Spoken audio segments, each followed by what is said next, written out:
Welcome to the channel. My name is Phil, and I'm the co-owner of Elite Canine Gear with my wife Sarah. Today I'm going to show you how to make a jute tug. First things first, you need to cut off the end of the jute. It's just a rough end, it's not going to look good. Next, I'm measuring out the jute to 10 inches before folding it over and cutting. We cut our toys to 10 inches so that they're easier to package, and we found that that's a really good length to play with. Once cut, you'll need to set up your sewing machine so that it provides a strong stitch along the side of your jute toy. I'm going with a zigzag stitch about an 1/8 inch apart, narrow enough that it's going to provide a nice sturdy edge so that my dog's teeth aren't going to rip the jute toy open.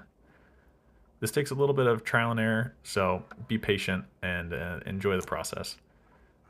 For sewing through jute, I'm using the same weight thread for the bobbin and for the upper stitch. Again, a little bit of trial and error involved here, but you'll be constantly winding bobbins because this process uses a ton of thread, and on a little machine like this, the bobbins don't really hold that much thread. I have this machine set up to medium pressure on the presser foot so that the jute doesn't get hung up while moving. Notice I did a little bit of back stitch before running the length of the jute toy.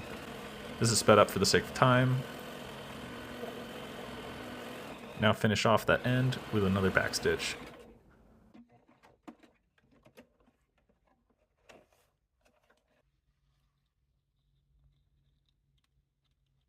It definitely pays to invest in a nice pair of thread scissors that cut the first time. We have a number of terrible pairs and it becomes quite a nuisance. Here's a close-up of starting on the other side. Notice the back stitch before proceeding down the length of the jute. It did get hung up there, but I cut that part out. Notice here I'm going with a pretty short stitch length, and this is just to add a lot of strength to the side seam. I found that the jute usually fails before the side stitching does. Alright, next up is stuffing the jute toy. I'm starting with a closed cell foam pad that I've cut out of a larger foam roll. This provides the toy with buoyancy, so if I'm throwing it in the water, it will float. Next, I'm taking polyfill and stuffing around that foam so that it gets a nice loft to it, and when the dog bites it, they're not clamping down on their own teeth. This process takes a little while, so I've sped it up for the sake of time. Notice it is important to get that polyfill evenly around the foam, otherwise you get a really lumpy toy, and that's no fun. Now we're heading over to our heavy-duty sewing machine. We have a tech sew, and this is where we're going to sew the Biothane handle onto the Jute Tug.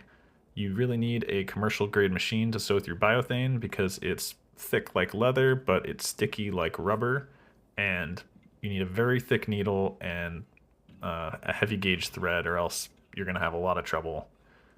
The other machine we're using to sew down the side of the jute can get through about one layer of Biothane before it gets bogged down, but it tends to break needles really fast, and it's something that should be avoided. For the handle, we're running a one-line stitch down the length of the Biothane, about an inch in, and then we're finishing it off with a T-stitch at the top to really secure it in place.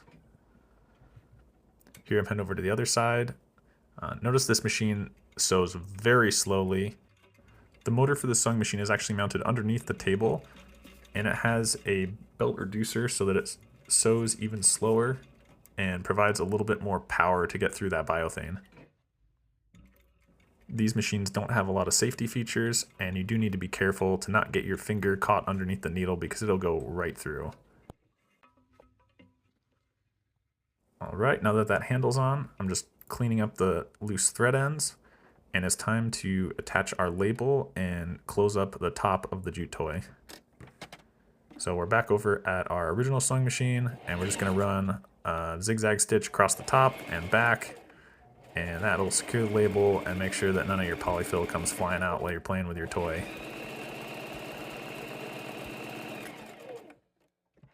Not my cleanest stitch, but it'll definitely get the job done.